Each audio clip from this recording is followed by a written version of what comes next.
రాహుల్ రెడ్డి గారు, మీకు అనిపిస్తుంది ఏంటి, పాయింట్ ఏంటి, ట్రంప్ ఈ డెసిషన్ తీసుకోవడం వెనుక రీజన్ ఏంటి? Point number 1. పాయింట్ నెంబర్ 2, ఈ $1,00,000 పే చేయాలి అనే నిబంధన తీసుకురావడం ద్వారా H1B వీసాలకు సంబంధించిన డిమాండ్ తగ్గిపోతుందా? లాటరీలు వేసే అవసరం లేకుండా ఎవరు అప్లై చేసే వాళ్ళకి వచ్చే పరిస్థితి ఉంటుందా? ఇది మొదటి నుంచి మనం ట్రంప్ అడ్మినిస్ట్రేషన్ అన్నది యాంటీ ఇమిగ్రేషన్ మొదటి నుంచి మనం డిస్కస్ చేస్తామండి మన ఛానల్లో. ఇంకోటి ఏంటంటే ఈ మెగా బేస్ అన్నది స్ట్రాంగ్ అయితా ఉంది అతనికి.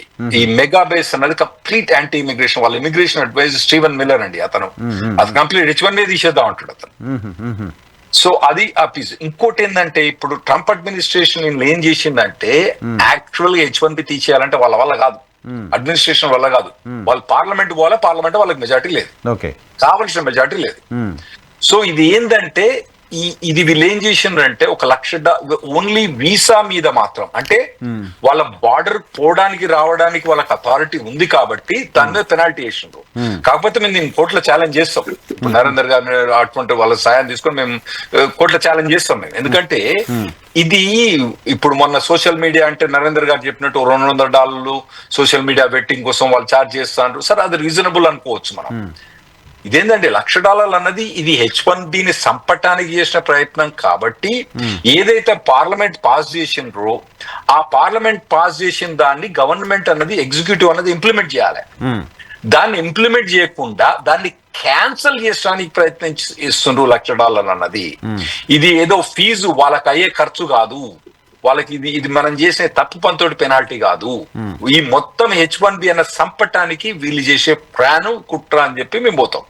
ఇదివరకు కూడా ట్రంప్ అడ్మినిస్ట్రేషన్ కొన్ని EADs బంద్ చేసడానికి ట్రై చేసిండు, అతని వల్ల కాలేదు. ఇప్పుడు అంతకుముందు ఏం చేసిండంటే ఈ డాకా అని ఒక 1 million అంటే 10 లక్షల మంది ఎంప్లాయ్మెంట్ ఆథరైజేషన్ ఉండే. పోయిన ప్రభుత్వం వచ్చినప్పుడు, ట్రంప్ ప్రభుత్వం వచ్చినప్పుడు ఒబామా ప్రభుత్వం చేసిపోయింది. వాళ్ళ దాదాపుగా ఒక 10 లక్షల మందికి ఎంప్లాయ్మెంట్ ఆథరైజేషన్ ఉండే. ఓకే. ట్రంప్ ప్రభుత్వం ట్రంప్ 1.0 వచ్చినప్పుడు ఏం చేసిండంటే అతను ఇట్లే ట్రై చేసి ఆ మొత్తం 10 లక్షల EADలను క్యాన్సిల్ చేసిన ట్రై చేసిండు. అప్పుడు మేము కోర్టుకు పోయినాం. కోర్టుకు పోతే కోర్టు మా ఫేవర్ వచ్చింది. ఓకే. అయితే ఇప్పుడు కూడా అది మా ఫేవర్ వస్తుందని మేము అనుకుంటున్నాం అండి ఇప్పుడు. ఓకే. సో డిమాండ్ తగ్గిపోతుందా? H1B వీసాల డిమాండ్ తగ్గిపోయే పరిస్థితి ఉంటుందా? తప్పకుండా డిమాండ్ తగ్గిపోతుందండి.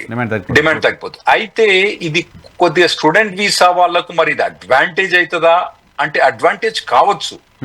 ఎందుకు అడ్వాంటేజ్ కావచ్చు అంటే ఇప్పుడు ఇంతకుముందు చెప్పింది నరేంద్ర గారు, నేను చెప్పింది ఏంటంటే బయట నుంచి H1B తీసుకురావడం తగ్గించినప్పుడు లోకల్ గా మన H1Bs వాళ్ళకి $1,00,000 ఫీజు లేదు కదా. F1 నుంచి H1B $1,00,000 ఫీజు లేదు కదా. ఇప్పుడు నరేందర్ లాంటి వాళ్ళు ఉన్నారు అనుకోండి, ఒక టాలెంటెడ్ గై ఉన్నాడు, వాడు ఎవడో పెద్ద కంపెనీ నుంచి మంచిగా టాటా కంపెనీ నుంచి మంచిగా పని చేసుకుంటా ఉన్నాడు. ఆయన ఎక్కడో మొత్తానికి సంపాదించిండు, ప్రాజెక్ట్ సంపాదించుకొని ఆయన తీసుకుందాం అనుకున్నాడు. ఇప్పుడు ఆయన మీద $1,00,000 పెట్టి తీసుకురావడం కెపాసిటీ నరేందర్ గారికి ఉండదు. అప్పుడు ఏం చేస్తాడు, అక్కడ స్టూడెంట్ వీసాకి ఎక్స్పీరియన్స్ లేకున్నా కానీ మనకి గిరిపించో ట్రై చేస్తాడు. ఎందుకంటే ఇక్కడ నుంచి $1,00,000 తీసుకురావాలంటే చాలా కష్టం. ఇంకోటి ఏంటంటే ఈ ప్రొవిజన్ లో ఒకటి మీకు అర్థం చేసుకోవాలి ఏంటంటే $1,00,000 కట్టంగానే వాడు వీసా ఇస్తాడని నమ్మకం లేదు కదా. ఓకే. $1,00,000 మొదలు కట్టిన తర్వాత మీరు ఇమిగ్రేషన్ కు వీసా అప్లై చేస్తే అప్పుడు వాళ్ళు చూసి ఎలిజిబిలిటా కాదా. ఓహో. ఓకే. మళ్ళా అప్పుడు ఎలిజిబుల్ కాదు అని చెప్పి వీసా డినైన్ అనుకోండి, Govinda $1,00,000. So time of application లోనే కట్టాలి, బిఫోర్ ఫైలింగ్ అప్లికేషన్ కట్టాలి. Okay. Okay. Okay. Okay. Oh my god. So దీంతో పాటు ఇంకో డెసిషన్ కూడా తీసుకున్నట్టు, గోల్డెన్ వీసా గురించి కూడా డెసిషన్ తీసుకున్నట్టు ఏంటి సార్ అది? అయితే ఇప్పుడు గోల్డెన్ వీసా అన్నది మనకు ఇంత ముందు కూడా EB-5 అని ఉండేది, $1 million గ్రీన్ కార్డ్ అని ఉన్నదండి మొదటి నుంచి. అయితే ఈ గోల్డెన్ మీద ప్రెసిడెన్షియల్ ప్రొక్లమేషన్ ఇచ్చినంటే ఆర్డర్ ఇయ్యలేదు అన్నట్టు. H1 మీదనో మొత్తం ఆర్డర్ ఇంప్లిమెంటేషన్ కి ఇచ్చినట్టు. ఈ గోల్డెన్ వీసా అన్నది ఏంటంటే ఈ గ్రీన్ కార్డ్ అన్నది కూడా పార్లమెంట్ ద్వారా చేంజ్ చేయాల్సింది. కానీ ఈ పార్లమెంట్ పోతలేడు కాబట్టి ఈ గోల్డెన్ వీసా అన్నది మొదటి నుంచి నేను వచ్చి గోల్డ్ వీసా మొదలు 5 million అన్నాడు. ఎవడు ఏమన్నాడు 5 million.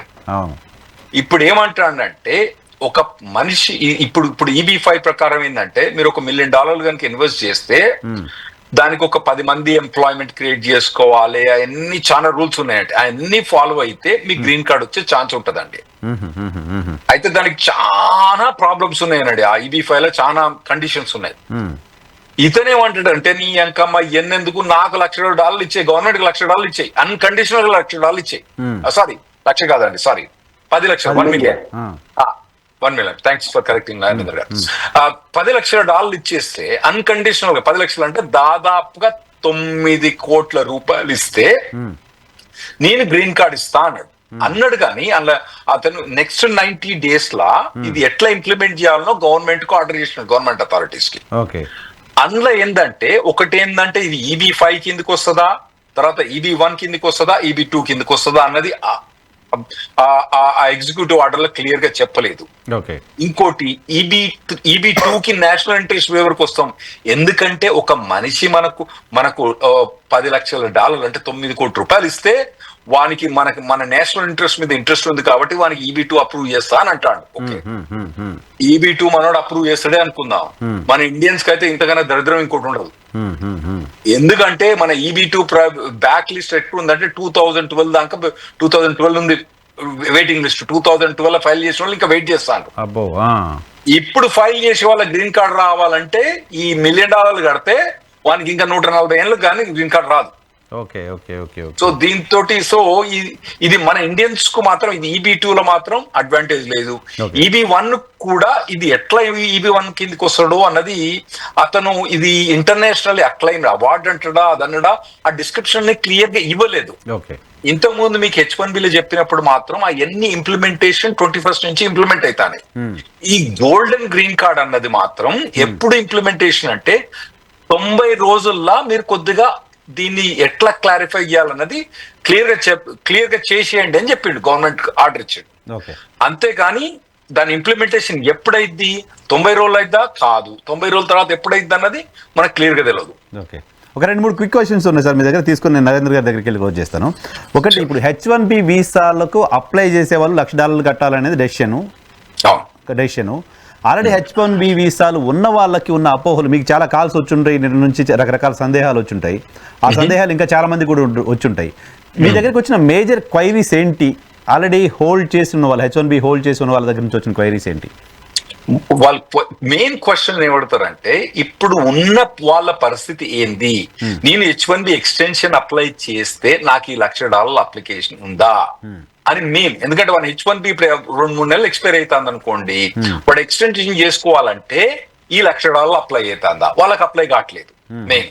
ఇప్పుడు నెక్స్ట్ ఇష్యూ ఏమైందంటే, చాలా మంది US బయట ఉన్నారంటే, వీళ్ళు US బయట ఉన్న వాళ్ళకు వీళ్ళందరికీ ఈ H-1B ఈ ఫీజు అప్లికబుల్ అయిద్దా అని వాళ్ళు అడుగుతున్నారు. దానికి ఆన్సర్ తెలియదు నాకు ఇప్పుడు దాకా, క్లియర్ గా ఆన్సర్ తెలుసలేదు ఎవరికి. సో ఇది అప్లికబుల్ అయిద్దా కాదా కానీ మొదలు ఏం చేస్తారంటే బలిక బక్రా చూస్తాం అన్నట్టు. ఇప్పుడు సండే రోజు పోయేటోళ్ళు అందరు పోతాను రా, వాళ్ళని చక్కగా పోనిస్తాను రా, వాళ్ళని పోనిచ్చిన తర్వాత మండే రోజు పోమని చెప్తాం. అప్పటిదాకా మేము ఏం చెప్పలేము. Okay, that's it sir, queries అంతే. ఈ మెయిన్ క్వరీస్ ఇవ్వండి. కానీ డెఫినెట్లీ ఇప్పుడు ఉన్న భయభ్రాంతులైనంత ఈ ఒక్క రోజులు అంటే ఈ ఫ్రైడే గాని సాటర్డే గాని భయభ్రాంతుల ఈ వచ్చిన మా వ్యూస్ అండి, మాకు నార్మల్ గా మేము మా యూట్యూబ్ ఛానల్ పెట్టినప్పుడు ఒక 5,000, 10,000, 12,000 వస్తారండి. లక్షల వ్యూస్ వచ్చినాయండి మాకు ఇప్పుడు. మళ్ళీ మల్టిపుల్ వీడియోస్. తర్వాత ఏంటంటే మేము 3 వీడియోస్ చేయాల్సి వచ్చింది. ఫస్ట్ బ్లూంబర్గ్ న్యూస్, తర్వాత ప్రెస్ స్టేట్మెంట్. బ్లూంబర్గ్ న్యూస్ ఒక స్టేట్మెంట్ ఇస్తుంది, ప్రెస్ స్టేట్మెంట్ ఒక స్టేట్మెంట్ ఇస్తుంది, ప్రొక్లమేషన్ ఒక స్టేట్మెంట్ ఇస్తుంది. ఇవన్నీ ఇచ్చిన తర్వాత కొన్ని అర్థం కానీ కొన్ని ఉన్నాయి మాకు. సార్, లాస్ట్ 2 decades పైగా మీరు, 2 decades, మోర్ దాన్ 3 decades మీరు అక్కడ ఈ లీగల్ ఫర్మ్ పెట్టుకుని పనిచేస్తున్నారు, ఇమిగ్రేషన్ ఎక్స్పర్ట్గా ఉన్నారు. మీకేమనిపిస్తుంది సార్, ఇది లీగల్గా నిలబడే పరిస్థితి ఉంటుందా, లీగల్గా వ్యాలిడిటీ ఉంటుందా, కోర్టులో నిలబడుతుందా ట్రంప్ తీసుకున్న డెసిషన్? తప్పండి, మీరు చెప్పిన తప్పు. నాకు 6 months ఎక్స్పీరియన్స్ ఉంది లీగల్గా, 30 ఏళ్ళ ఎక్స్పీరియన్స్ లేదు. మరి అంతకుముందు ఎందుకు చెప్పిన 30 ఏళ్ళు అంటే, మీకు 2024 మీతో మాట్లాడినప్పుడు నాకు 30 ఏళ్ళ ఎక్స్పీరియన్స్ అని చెప్పిన. ఇప్పుడు 2025 వచ్చే మటుకు 6 నెలల ఎక్స్పీరియన్సే ఉంది. అట్లా ఉంటుంది సార్, అదంతా చెత్తబుట్టలో పడేసిన. ఓకే, ఏదైతే 30 ఏళ్ళ ఎక్స్పీరియన్స్ ఉందో నాకు అదంతా చిత్తబుట్టలు పడేసి ఇప్పుడు ఈ మొత్తం కొత్త లెర్నింగే. ఇదివరకు చెప్పిన అన్ని వేరే, ఇప్పుడు 6 నెలలు వేరే అయిపోయింది. ఓకే, అందుకోసం నాకు 30 ఏళ్ళ ఎక్స్పీరియన్స్ ఉందని పేపర్ మీద పెట్టుకున్నా గానీ అసలు ఎక్స్పీరియన్స్ తోటి 6 నెలలే, ఎందుకంటే మొత్తం తిరిగి రాసి పడేసినలా అంతా. ఓకే ఓకే ఓకే, ట్రంప్తో ఉన్న ఎక్స్పీరియన్స్ 6 months అని. ట్రంప్ తోటి ఉన్న ఎక్స్పీరియన్స్ కానీ ఈ మొత్తం లాను మొత్తం తిరిగి రాసి పడేసిండు. ఏదైతే మేము 30 ఏళ్ళ నుంచి ప్రాక్టీస్ చేసి వచ్చినామో, నరేందర్ లాంటి గారు ఈ నరేందర్ ఇది అని చెప్పినామో మొత్తం రివర్స్ చేసేసాం. ఏ చేస్తే తప్పే ఉంటాను, ఇది చేస్తే అన్ని తప్పే ఉంటాను. సో మీరు కంక్లూజన్కి రాలేరా? ఈ ఆర్డర్ నిలబడుతుందా? ఇది ప్రెసిడెన్షియల్ ఆర్డరు, అదేంటి కాంగ్రెస్ తీసుకున్న డెసిషన్ కాదు, ప్రెసిడెన్షియల్ ఆర్డరు, ఎగ్జిక్యూటివ్ ఆర్డరా? అయితే ఈ ఎగ్జిక్యూటివ్ ఆర్డర్ నిలబెట్టడానికి 50% ఛాన్స్ ఉందండి. ఎందుకంటే ఇటువంటి ఎగ్జిక్యూటివ్ ఆర్డర్ ట్రంప్ 1.0లో ఛాలెంజ్ చేసినాం మేము. అప్పుడు ముస్లిం బ్యాన్ అని ఒక 6-7 కంట్రీస్ మీద బ్యాన్ పెట్టిండండి. అంటే ముస్లిం బ్యాన్ అని పెట్టలే కానీ పర్టికులర్ గా ముస్లిం కంట్రీస్ మీద బ్యాన్ పెట్టిండు అన్నట్టు. అప్పుడు కోర్టుకు పోయినప్పుడు మేమేమంటే పర్టికులర్ గా ఇతను ముస్లింస్ ను టార్గెట్ చేసిండు కాబట్టి దీన్ని తీసేయాలని చెప్పి మేము చేసినాం. అప్పుడు ఏం చేసిండంటే ఇంకో 2-3 కంట్రీస్ యాడ్ చేసిండు. అందులో వెనిజులా ఒకటి, ఇంకా వేరే 2-3 కంట్రీస్ నాకు గుర్తులేవండి. యాడ్ చేసినప్పుడు అప్పుడు సుప్రీంకోర్టు ఏమన్నదంటే ఇతనికి ఎవరైతే ఎంట్రీ ఎగ్జిట్ కు ట్రంప్ నేషనల్ సెక్యూరిటీ కోసం కంప్లీట్ అథారిటీ ఉంది కాబట్టి దీన్ని మేము ఏం చేయలేమని చెప్పి సుప్రీంకోర్టు అప్పుడు చెప్పింది మాకు. ఇప్పుడు ఇది కూడా నేషనల్ సెక్యూరిటీ అని చెప్పి అతను క్లెయిమ్ చేస్తుండు. ఇది ఎలా నేషనల్ సెక్యూరిటీ అవుతుంది? అదే కదా చూడాలి. ఇది నేషనల్ అంటే అతను ఏమంటాడంటే ఇప్పుడు యుఎస్ లో ఉన్న వాళ్లకు ఈ H1 మీద వచ్చే వాళ్ళతోటి అన్ఎంప్లాయ్మెంట్ పెరుగుతుంది కాబట్టి ఇది ఒక నేషనల్ సెక్యూరిటీ అంటాడు. అర్థమైంది కదా మీకు? అని అతను చేసే క్లెయిమ్ అది. నార్మల్ గా ఏంటంటే మనోడు ఎవడన్నా H1 మీద వచ్చి ఇక్కడ పని చేస్తే, యుఎస్ లో పని చేస్తే వాని ద్వారా ఇంకా 4 బతారు. వాడు ఇల్లు కొంటాడు, కారు కొంటాడు, పెట్రోల్ కొంటాడు, రెస్టారెంట్లో తింటాడు, ఏరుగుతాడు, ఇవన్నీ ఉంటాయి కదా. యుఎస్ ఎకానమీకి బెనిఫిట్ అయింది. ఒక్కంతోడు 3-4 బతుకుతావు.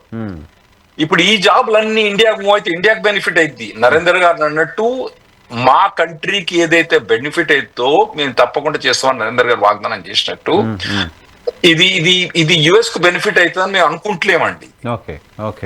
మరి ఇండియాకు బెనిఫిట్ అవుతుందో చెప్పలేము. మరి ఇవన్నీ అవుట్ సోర్స్ అయ్యి ఇండియాకి వస్తేమో చెప్పలేము. మరి అది నరేంద్ర గారితో మాట్లాడదు చివరిగా